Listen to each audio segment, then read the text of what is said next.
কৰবাত হেৰাই যোৱা সেই গধূলিৰে কথা আজি আৰু নুলিয়াবা দিয়ে আজি মাথো বেথা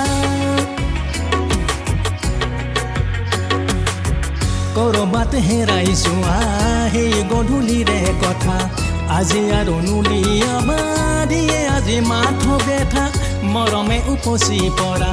অবুজন মোৰে হিয়া ভাগি থৈ তুমি কিয় হাঁহি হাঁহি গুচি গলা তুমি আজি দূৰণিতে থাকা মাথো স্মৃতি হৈ কিয় আৰু তুমি বাৰু মাতা মোকে কাষলৈ কিয় আৰু তুমি বাৰু মাতা মোকে কাষ